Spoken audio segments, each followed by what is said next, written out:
Hello, welcome to ETV. और हमारे साथ आज इस खास मुलाकात में जो शख्सियत मौजूद है उनके बारे में हम यही कह सकते हैं कि गिरकर उठना, उठकर बढ़ना, यही खेल संसार का। कर्मवीर को फर्क न पड़ता किसी जीत या हार का। बॉबी देओल, बहुत बहुत वेलकम आपका। और वाकई जिस तरह से आज आप हमारे सामने बैठे हुए हैं और जिस तरह से ईटीवी के अलग अलग राज्यों में लोग आपको देखेंगे, सबसे जैसे मैंने एक शेर कहा कि आपके लिए वही चीज सबसे ज्यादा है कि आप किसी हड़बड़ी में नहीं थे, आपने हमेशा वक्त का इंतजार किया और बिंगो। मैंने वक्त का कुछ ज़्यादा ही इंतज़ार कर लिया इस बार, लेकिन इट्स नेवर टू लेट।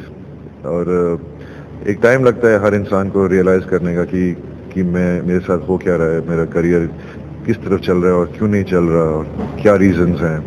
जब तक आप खुद इस बात का आपको एहसास नहीं होगा, आप आगे बढ़ नहीं सकते, क्योंकि आपको अपनी मिस्टेक्स खुद समझनी पड़ती हैं। एंड मैंने कभी सोचा नहीं था कि मेरी समय मुझसे आगे बढ़ जाएगा, मैं पीछे रह जाऊंगा। लेकिन जब मेरे को ये सब ख्याल आने लगे और अपनी फैमिली को देखता था, मेरे बच्चों को, सबको, मैं चाहता था कि मैं कैसे घर पे बैठ सकता हूँ हर दिन। मैं अपने पापा को देखता रहता था अपने पूरी ज़िंदगी कि हर दिन काम पे इतनी मेहनत की, तो मैं क्यों छोड़ रहा हूँ ये सब कुछ। And that just encourage me and I just wanted to कि जितनी मेहनत कर सकता हूँ मैं करूँगा।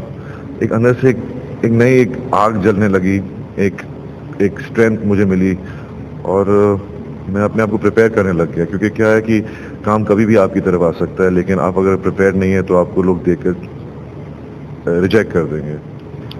सो I just kept working hard, preparing myself. फिर यमला पगला दीवाना पार्ट 3 शुरू हो गई। फिर मैंने सोचा चलो अभी और क्या कर सकता हूँ अपने साथ। तो मैंने डाइटिंग नहीं की, पर एक डाइट फॉलो की।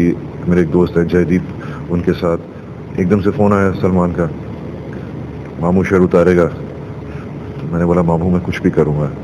तो बोलता कल आजा कहानी सुन ले। So that change a lot. That's because मैं रेडी था कि कभी भी फ़ोन आ सकता है, कभी भी। क्योंकि मैं सबसे मिला था, मैं सलमान से भी मिला था बहुत साल पहले। उसने ही कहा था मुझसे कि देख, जब मेरा करियर ठीक नहीं जा रहा था, मैं तेरे भाई की पीठ पर चढ़ गया, संजय दत्त की पीठ पर चढ़ गया। तो मैंने बोला देख मामू, मुझे तेरी पीठ पर चढ़ने दे। तो उसने बात याद रखी और उसने कहा कि नहीं, मैं डेफिनेटली कुछ करूँगा। और कोशिश भी की थी बीच में कुछ, लेकिन वो बात बनी नहीं। और जब रेस 3 के लिए फ़ोन आया तो आई वॉज वेरी हैप्पी। बहुत नर्वस था, but he always wanted me for the film. और बस यही था कि सोल्जर जब मैंने की थी रमेश जी के साथ, तो वो चाहते थे कि मैं शर्ट उतारूं। तो मैंने शर्ट नहीं उतारी थी सोल्जर के टाइम। तो शायद सलमान के साथ डिस्कस किया होगा उन्होंने कि उसको ले तो लेंगे लेकिन वो शर्ट नहीं उतारेगा। तो शायद सवाल इसी वहाँ से उठा। पर मुझे बहुत मज़ा आया। फिर मैंने राकेश के साथ ट्रेनिंग शुरू कर दी, जो सलमान के ट्रेनर हैं। और जब आप देखते हो अपने आप को ट्रांसफॉर्म होते हुए, तो आपको वही चीज़ें करने का जी करता है जिससे आप ये बन रहे हो। बिल्कुल। और एक इंस्पिरेशन मिलती है, आप दूसरों को इंस्पायर करते हो अपने हेल्थ को टेक केयर करके। और I mean it's just that you have to be an inspiration for people, not something else. नहीं, ये चीज तो है कि फिलहाल आप इंस्पिरेशन है, आपके सामने बैठना। और मैं खुद उत्तर प्रदेश से ताल्लुक रखता हूँ, मैंने देखा हुआ है आपकी फिल्मों को, आपकी ऑडियंस, आप जानते हैं कि वो ऑडियंस क्या चाहती है आपसे। और यमला पगला दीवाना का आपने जिक्र किया, तो ईस्टर्न यूपी में वो फिल्म महीनों चली। तो बहुत सारी चीजें हैं। इस बीच क्या ज्यादा आपने मिस किया? जैसे मैं हमेशा यही मानता हूँ कि हमारी ऑडियंसेस ही हमें बनाती जो हम हैं, उनका प्यार ही हमें वो ताकत देता है आगे बढ़ने के लिए। और मैं बहुत लकी हूँ कि हमारी फैमिली को हमेशा प्यार मिलता है। बिल्कुल।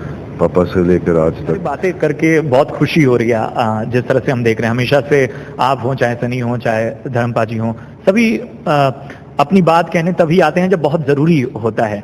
लेकिन आज फिल्म के लिए आप इतनी बात कर रहे हैं। रेस 3, हालांकि वो सीक्रेसी हर एक्टर बरकरार रखेगा, लेकिन फिर भी आपका ये जो कैरेक्टर है वो है क्या, दर्शक क्या सोच के आए? मैं यही कह सकता हूँ कि मेरे जितने भी फैंस हैं, वो जो चाहते थे कि मैं स्टाइलाइज कैरेक्टर करूं, थ्रिलर, एक्शन, वो सब कुछ है मेरे कैरेक्टर में। और उससे ज़्यादा मैं कह नहीं सकता, क्योंकि कहानी ऐसी है फिल्म की, अगर मैं कुछ कह दूंगा तो लोग फिर कहानी कैच कर लेंगे और फिर जो मज़ा है उस कहानी का चला जाएगा। चलिए, सलमान के बारे में बहुत बात हो गई है। अनिल सर के साथ क्या था? Anil is an inspiration to. I mean जिस जो एनर्जी उनके अंदर है, कमाल की है। I mean he is 60 and he still has fitness of a 40-year-old, you know. वही desire to work. Everybody around me has just made me realize that look at everybody.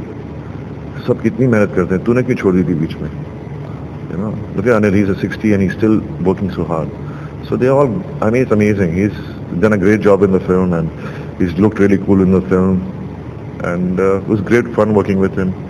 Even with Remo for the first time. Remo के साथ जब वो dancer था, तब मैंने उसके साथ पहली बार ही मिला था उससे. फिर उसके बाद में वो डांस डायरेक्टर बना. फिर अब डायरेक्टर बन गया. And I was so happy कि सक्सेस देखो कितना हार्ड वर्क किया उसने, कहाँ पहुँच गया अभी. And then working with Daisy and Jacqueline, they both were dedicated. Daisy also was a dancer assistant and I worked with her then. So it's nice to see people who have got the opportunity to do something better, bigger.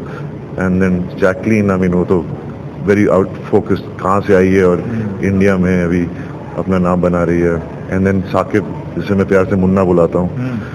I mean, वो और मैं हर दिन एक साथ exercise करते थे और बहुत मजा आया. मतलब this whole unit, everybody. Freddie also in the film. He's a nice guy. We worked little. I mean, we don't have so many moments together, but it's just fun being part of this film. चलिए, race की बात अगर हम करें तो उसमें सबसे पहला जिक्र आता है अब्बास मस्तान का. और अब्बास मस्तान और बॉबी देओल एक आइकॉनिक जोड़ी रही है. बहुत सारा काम है. रेमो में क्या चीज नहीं पाते हैं जो वो ऐसा कुछ नहीं है. हर मैंने रेस देखी, याद नहीं मेरे को जो पहली रेस थी, ठीक है. और हर डायरेक्टर का अपना तरीका होता है फिल्म बनाने का, उनकी व्यूज अलग होते हैं. तो रेमो का अलग है, अब्बास भाई मुस्तन भाई का अलग है. मैं तो बस यही चाहता हूँ कि जल्द से जल्द कोई फिल्म अनाउंस हो जाए जिसमें मैं और अब्बास भाई मुस्तन भाई एक साथ काम करें, क्योंकि उनका और मेरा रिश्ता अलग है. उनके साथ इतना काम किया, वो मुझे हमेशा अपने छोटे भाई की तरह ट्रीट करते हैं. और बस मैं चाहता हूँ कि अब रेस के बाद में और मौके मिले मुझे उनके साथ काम करने के लिए और just everything works out. Race के बाद क्या कुछ होने वाला है? आखिरी सवाल. इस बार अभी मैं हाउसफुल 4 कर रहा हूँ, जो अभी शुरू होने वाली है 1 महीने बाद. और यमला पगला दीवाना पार्ट 3 मानसून में लग जाएगी. और अभी बस होप कर रहा हूँ कि फिल्म रिलीज हुए और काम मिले. चलिए बॉबी, हमसे बातचीत करने का बहुत बहुत शुक्रिया. और मेरे ख्याल से जो लोग भी आज आपको देखेंगे वो बहुत खुश होंगे और आपसे इंस्पिरेशन लेंगे. बहुत बहुत शुक्रिया हमसे बातचीत करने का.